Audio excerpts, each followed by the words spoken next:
Buongiorno, queste settimane pare che siano proprio le settimane delle domande, no? Perché stanno avvenendo tutta una serie di cose in vari ambiti per cui vale la pena di approfittarne, ma riassumiamo un attimo tanto per capirci.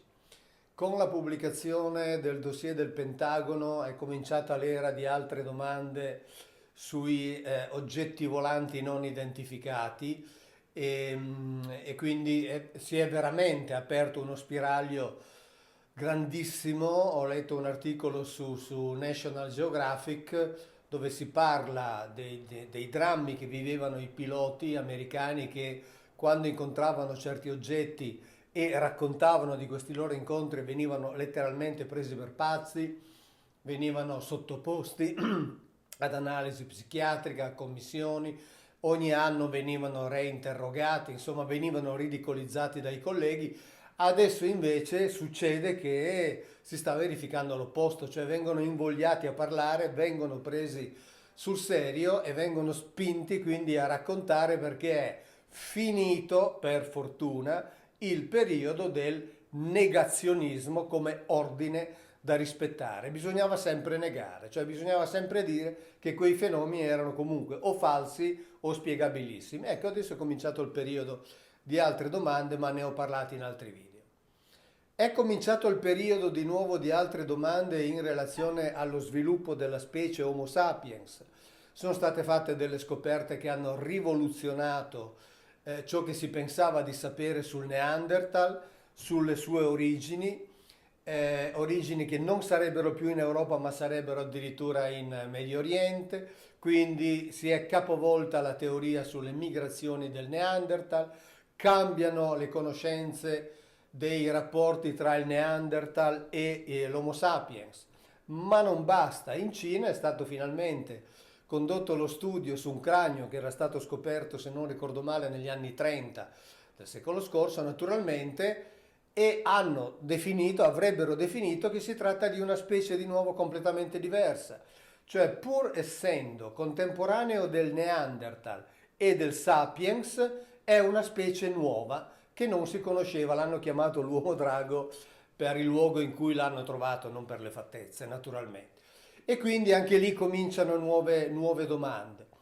C'è stata quella che è stata definita veramente un punto di svolta, una rivoluzione copernicana che è stata pubblicata in biologia che riguarda i rapporti, diciamo così, di comunicazione tra DNA ed RNA. Quindi questa cosa che adesso scrivono che è ancora in attesa di conferma definitiva scientifica, ma ormai pare assodata, e hanno scritto che ha fatto saltare uno dei dogmi della biologia. E quindi adesso, al di là dell'aspetto tecnico che non mi interessa, di cui non mi interessa parlare perché non sono un biologo, ma quello che mi interessa è vedere come in realtà tutta una serie di elementi, di conoscenze che ci venivano date come certezze, in realtà certezze non sono, anzi no, dobbiamo sempre essere aperti alle rivoluzioni copernicane e quindi a nuove linee di ricerca. È quello che mi fa piacere ripeterlo, lo dico almeno dal 2010, cioè da quando faccio questa attività pubblica. E allora, visto che siamo in periodo di domande, proviamo a fare un conteggio divertente ponendoci la domanda delle domande per quanto riguarda ovviamente la Bibbia. La Bibbia parla di un Dio unico o parla di più divinità? Oppure un altro modo per formulare questa domanda. Elohim è singolare o plurale? Cioè il termine Elohim si riferisce ad un singolo individuo o a una pluralità? E allora vediamo che cosa dice la Bibbia. Come al solito cercheremo di fare un ragionamento di minima, in modo da evitare ogni possibile facile discussione o polemica che spesso distrae dal vero contenuto di cui ci si vuole occupare. Allora diciamo così, c'è sicuramente, diciamo, Elohim, che viene normalmente identificato con Yahweh, cioè che sarebbe l'Elohim per eccellenza.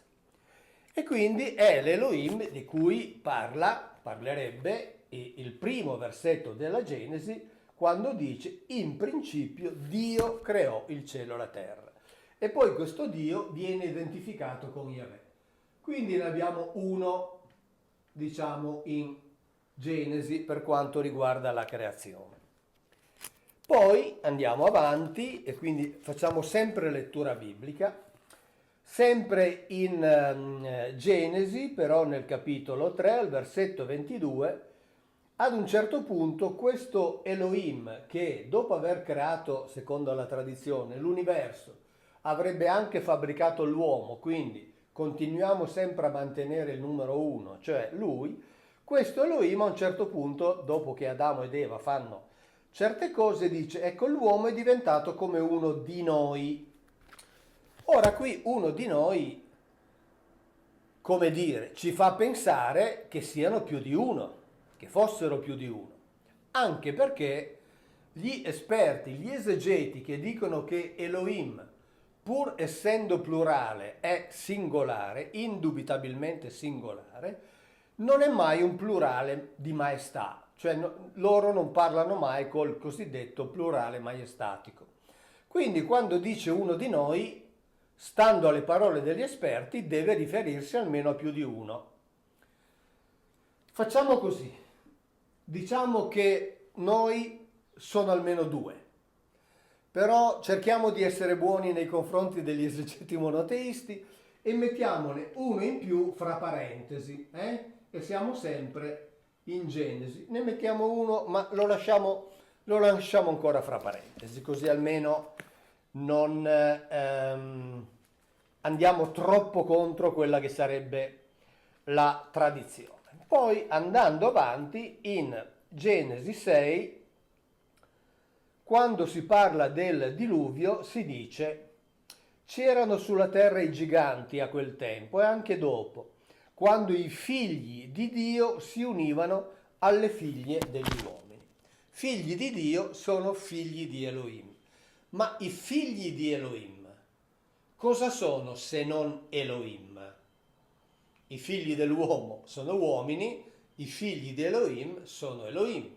Ora, siccome parla di figli, diciamo che sono almeno due?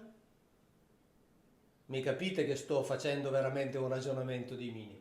Però anche questo lo voglio mettere fra parentesi, diciamo al tempo del diluvio. Lo metto fra parentesi perché? Perché alcuni dicono che qui si riferisce agli angeli e allora lasciamo aperta la porta al dubbio e diciamo che si può riferire agli angeli. E quindi togliamo anche questo. Poi andiamo al capitolo 11 della Genesi, dove, quando si parla della torre di Babele, l'Elohim, il capo, direbbe, anzi non direbbe, dice: scendiamo, quindi a vedere cosa fanno gli uomini, e confondiamo la loro lingua. Anche qui questo Elohim sta parlando dei suoi colleghi e dice scendiamo. E se, come abbiamo detto prima, non c'è mai il plurale di maestà, anche questo verbo è il plurale vero. Quindi se dice scendiamo, vogliamo dire che sono almeno due? Ma anche qui mettiamolo fra parentesi, perché alcuni dicono, per ovviamente sempre mantenere la tesi monoteista, parlava con le schiere degli angeli e quindi non si riferiva ad altri Elohim. Va bene, diciamo che anche allora nella situazione della torre di Babele lasciamo in sospeso, così non andiamo ad aggiungere, non andiamo a fare delle forzature. Andiamo avanti. Nel capitolo 14 della Genesi c'è Abramo che presta giuramento e Abramo presta giuramento davanti a Yahweh, qui dice la Bibbia, Elion, creatore del cielo e della terra. Ora questo è un versetto che ho già esaminato altre volte. Qui c'è il termine Yahweh che per esempio nei testi di Qumran più antichi della Bibbia masoretica non c'è, quindi Yahweh non è presente, e si dice che Abramo giura di fronte ad Elion, che è l'Elohim che sta sopra, cioè il comandante degli Elohim. E qui prendo ciò che scrive il professore Manuel Tov della Università Ebraica di Gerusalemme, uno dei massimi esperti di Bibbia, uno dei massimi accademici a livello mondiale, e nel suo testo Critica testuale dell'ebraico biblico lui scrive che Elion, El e Yahweh, cioè questi tre nomi, non sono vari modi per indicare il Dio di Israele, ma corrispondono in realtà a tre individui diversi. E poi dice che la Bibbia, lo vedremo più avanti, parla chiaramente di un'assemblea degli Elohim. Allora qui diamo credito non soltanto al testo biblico, ma diamo credito a questa conferma che ci arriva dal professore Manuel Tov e diciamo che qui si introduce Elion in un modo inequivocabile. E quindi questo qui non lo metto fra parentesi, questo lo lascio così. Andiamo avanti, sempre in Genesi.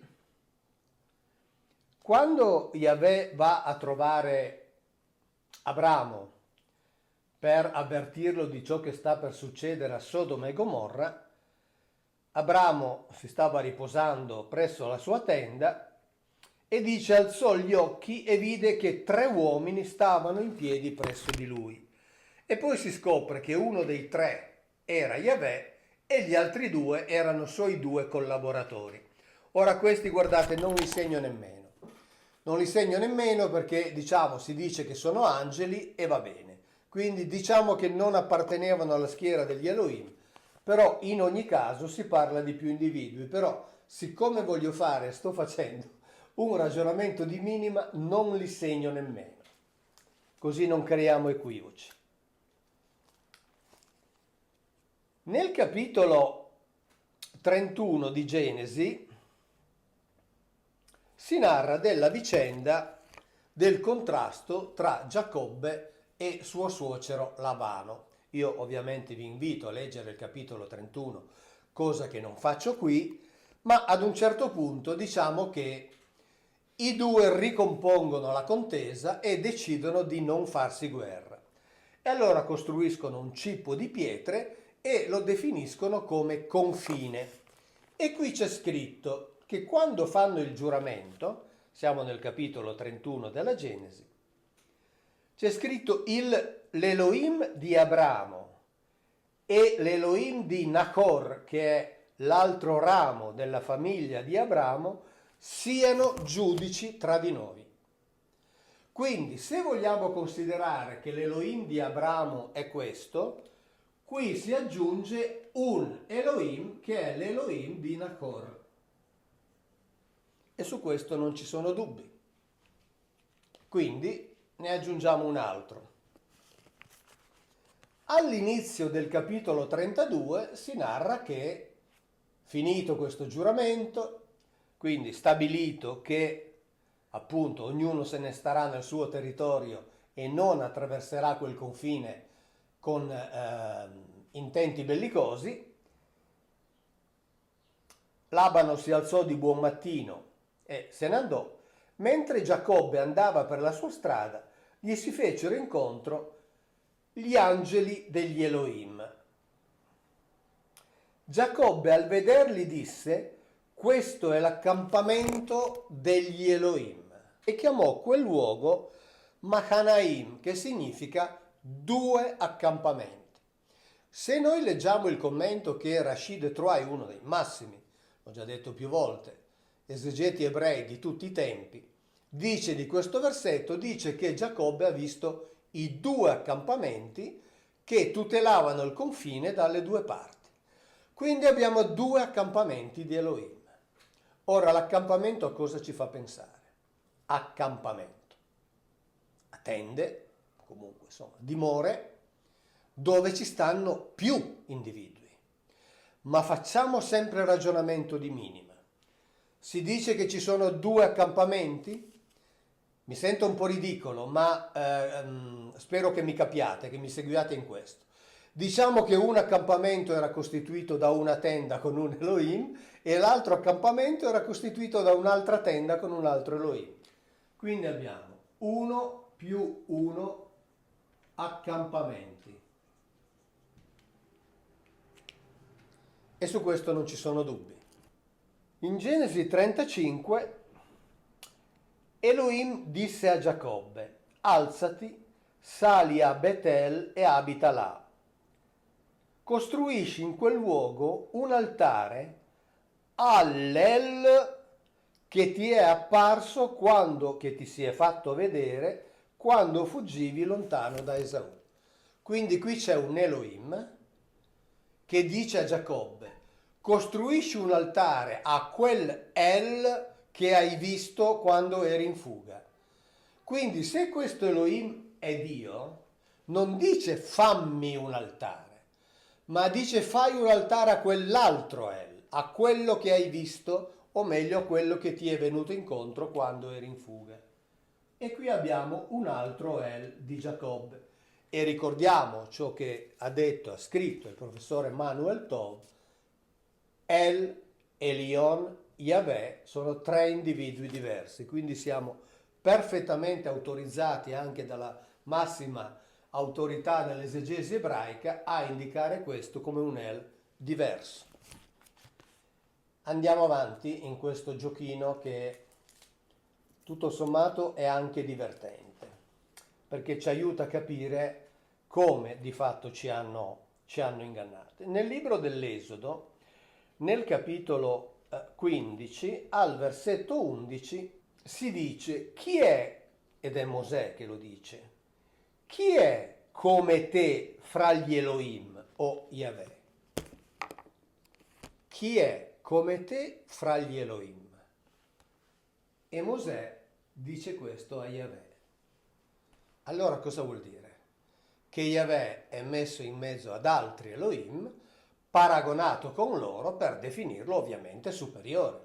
Ma chi è come te fra gli Elohim ci fa pensare ad un certo numero di Elohim, ma rimanendo nel ragionamento di minima, diciamo che chi è come te fra ce ne sono almeno altri due. Questo mi pare evidente. Allora ce ne sono due qui citati da Mosè. Chi è come te fra gli Elohim? Anche qui è un paragone che è, come dire, inequivocabile.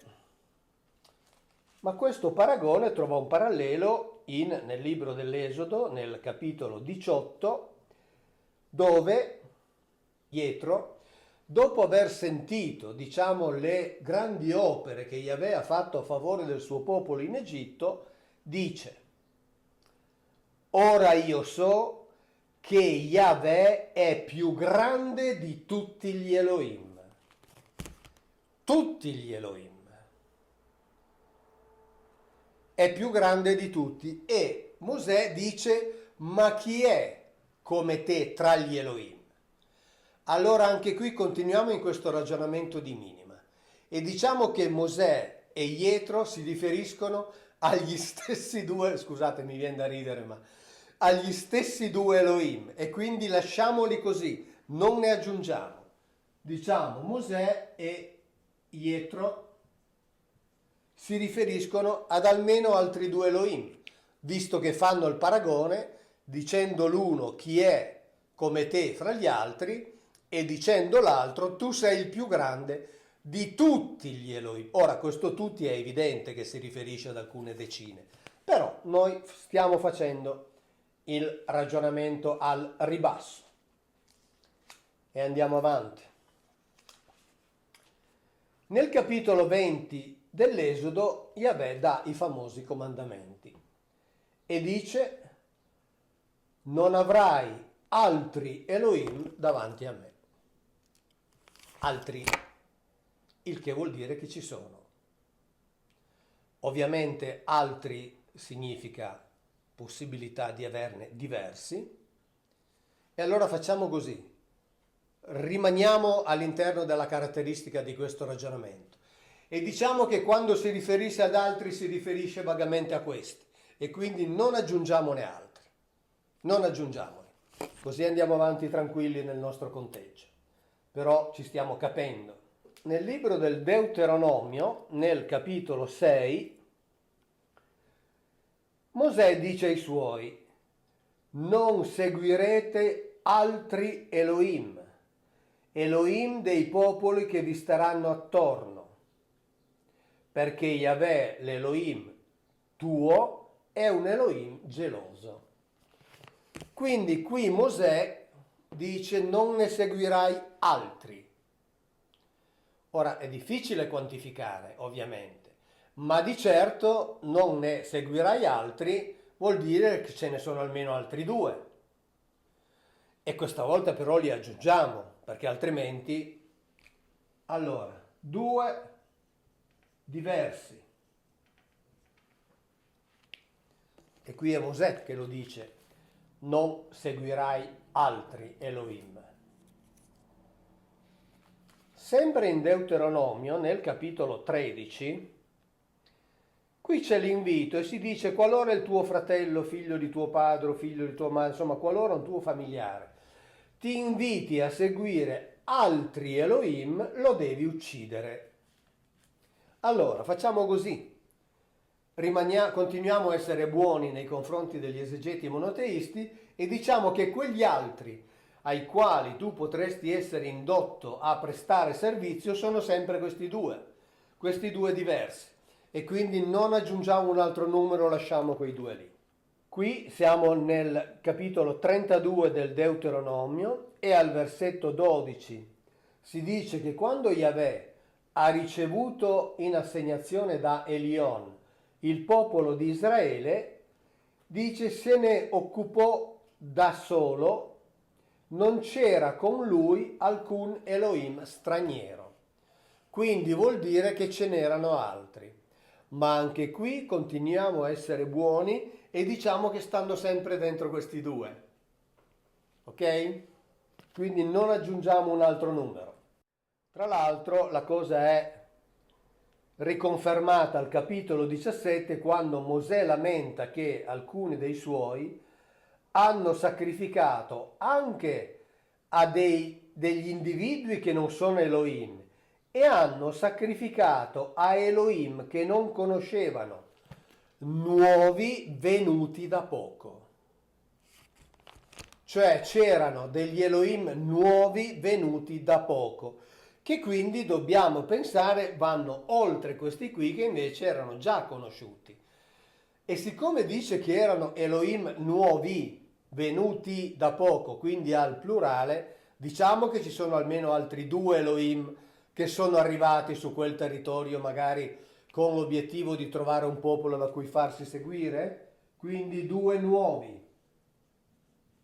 Stiamo veramente riducendo al minimo questo conteggio, ma proprio al minimo. Nel capitolo 24 Giosuè sta parlando a tutto il popolo e lo invita a fare la sua scelta. E quindi gli dice: nei tempi antichi i vostri padri, tra cui Terach, padre di Abramo e padre di Nacor, abitavano oltre il fiume. Essi servivano altri Elohim. Abramo, vostro padre, invece è stato chiamato da Yahweh, eccetera. Quindi Giosuè dice che Nacor e la famiglia di Abramo seguivano altri Elohim. Ora, questo l'abbiamo già trovato prima, al tempo del giuramento, e ne avevamo messo uno. Adesso scopriamo che erano più di uno, cioè che il resto della famiglia di Abramo ne seguiva altri, e siccome altri è indubitabilmente plurale, ne aggiungiamo almeno uno, va bene? Per la famiglia di Nacor e per la famiglia di Terach, la famiglia di Abramo. Quindi ce n'erano altri. E poi Giosuè dice: decidete adesso chi volete seguire. Se volete seguire gli Elohim che seguivano i vostri padri, oppure se volete seguire Yahweh che per noi ha fatto tutte queste cose. E Giosuè dice: io seguo Yahweh, voi fate quello che volete, però sappiate che nel momento in cui fate la vostra scelta, poi le conseguenze della vostra scelta ricadranno su di voi. E quindi, diciamo, siccome sono altri, ne abbiamo aggiunto uno, rimanendo sempre molto buoni e molto comprensivi nei confronti dei teologi monoteisti.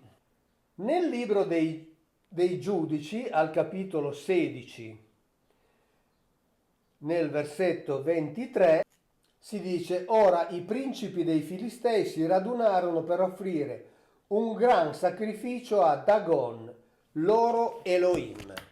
E quindi qui scopriamo il nome e lo scriviamo qui, Dagon, di un altro Elohim, che era l'Elohim dei Filistei. Ma un altro nome lo troviamo nel libro dei Re, nel capitolo 5, nel secondo libro dei Re, dove si parla di un altro Elohim che regnava in Damasco, e questo Elohim si chiama Rimmon. E quindi qui abbiamo già un altro nome, quindi un Elohim perfettamente identificato. Nel primo libro dei Re abbiamo altri nomi. Nel capitolo 15 si dice chiaramente, al versetto 33, che c'era un Elohim di nome Kamosh, un Elohim di nome Milcom, un Elohim femmina di nome Astarte. Tra l'altro questi tre nomi ritornano poi successivamente, perché si dice che lo stesso Salomone ha fatto costruire dei luoghi di culto a questi qui, quindi lo stesso Salomone ne riconosceva l'esistenza reale, perché altrimenti vorrebbe dire che il più saggio di tutti i re della storia dell'umanità, così viene definito, ha fatto costruire dei luoghi di culto delle divinità inesistenti. E poi veniamo al Salmo 82. Il Salmo 82 parla di una assemblea di Elohim, di una vera e propria assemblea, dove si dice che c'è allora scriviamo qui, assemblea. C'è un Elohim che presiede l'assemblea, e poi, siccome si parla di assemblea, vogliamo dire che ce n'erano almeno altri due? Perché altrimenti non si può parlare di assemblea, è un incontro testa a testa. Ce n'erano almeno altri due. Ovvio che l'assemblea ci fa pensare ad almeno alcune decine, così come ci fa pensare almeno alcune decine quando Mosè dice che servivano degli Elohim nuovi, venuti da poco, e quindi ci fa pensare a diverse decine, però ripeto, noi manteniamo la dichiarazione metodologica di fare un ragionamento di minima. Quindi all'assemblea c'è uno che presiede l'assemblea più due che partecipano. E anche qui abbiamo la conferma di Emmanuel Tov, che dice che la Bibbia parla chiaramente di assemblea degli Elohim, e quindi assemblea sappiamo a che cosa ci rimanda. Tra l'altro in questa assemblea viene fatta un'affermazione molto importante. Colui che presiede l'assemblea è arrabbiato con gli Elohim perché stanno governando male, e quindi dopo averli insomma severamente ripresi dice: sì, è vero, voi siete Elohim, ma morite come tutti gli Adam. Ora è chiaro che c'è una distinzione netta, perché in questa assemblea alcuni, pur di negare la molteplicità degli Elohim, dicono che qui Elohim significava giudici, chissà perché. Non è giustificato da nessuna parte, ma si inventano questa traduzione. Ora voi pensate, se il responsabile dell'assemblea dice a dei giudici umani: ah sì, è vero, voi siete giudici, ma ricordatevi che morite come gli uomini. Io mi immagino questi giudici che dicono: perché come dovremmo morire? E invece la cosa diventa giustificata se appunto questa affermazione è riferita agli Elohim. Questa affermazione purtroppo viene fraintesa quando è ripresa dal Vangelo di Giovanni. Perché nel Vangelo di Giovanni, al capitolo 10, nel versetto 34, Gesù sta disputando con i farisei e ricorda loro una frase. Dice: non è forse scritto nella vostra legge: io ho detto voi siete dei? Ora, se essa ha chiamato dei coloro ai quali fu rivolta la parola di Dio, che cosa si può dire di me, eccetera, eccetera, eccetera. Bene, questo termine, questa affermazione voi siete dei, detta da Gesù, viene spesso interpretata come la volontà da parte di Gesù di dire che tutti gli uomini sono dei. No. Qui Gesù riprende esattamente l'affermazione del Salmo 82 per dire: vi ricordate che là c'è scritto questo? Ebbene sappiate che siccome là c'è scritto questo, tanto più, non sto a raccontare ovviamente tutta la discussione che sta avvenendo, ve la potete leggere nel capitolo 10, tanto più sono valide certe altre affermazioni. Quindi Gesù non ha mai detto agli uomini voi siete dei. Per quanto riguarda la pluralità poi di questi Elohim, un termine che in greco viene tradotto con Theoi, allora Paolo nella lettera ai Corinti, nel capitolo 8 al versetto 5, dice: in realtà anche se vi sono i cosiddetti dei sia nel cielo che sulla terra, e difatti ci sono molti dei e molti signori, per noi ne conta uno solo. Quindi Paolo, il fondatore del cristianesimo, riconosce la molteplicità di questi individui. Allora adesso proviamo a chiudere il cerchio. Proviamo a chiudere il cerchio facendo i conti su questo ragionamento di minima, perché come avete capito, e non ho preso neanche tutti i passi biblici perché non è necessario, come avete capito ho ridotto al minimo, meno di così non si può, il numero degli Elohim che sono citati. E allora abbiamo Yahweh, che diciamo che è sempre questo, e va bene, e fa uno. Tralasciamo per adesso questi due. Diciamo che Elion è un altro. Quindi, uno. Elion fa due. I due di Nacor fanno 4. Gli altri due che abbiamo inserito qui sono 6, 7, più 2 9, più 2 11, più 2 13, più 3 16, 17, 18, 19, 20, 21. Come minimo la Bibbia ci parla di 21 Elohim diversi. Come minimo, perché come avete capito chiaramente da quel po' di lettura biblica che abbiamo fatto, gli Elohim diversi erano decine, tutti con le stesse prerogative, tutti con le stesse caratteristiche. Ricordiamo il versetto del libro dei Giudici, quando Jefté dice al comandante degli Amalechiti: il tuo Elohim ti ha dato quelle terre e tu te le tieni, il mio mi ha dato queste terre e me le tengo, il che vuol dire che avevano esattamente gli stessi poteri. Ora, vogliamo dire che, come dicono gli esegeti monoteisti, necessariamente, li capisco, Elohim, pur essendo plurale, in realtà indica un singolo individuo, cioè è singolare? Bene, noi abbiamo 21 Elohim singolari, ma 21 Elohim singolari. Che cosa fa? Guardate, non vi do io la risposta perché ho troppo rispetto per la vostra intelligenza. Ciao, grazie, alla prossima.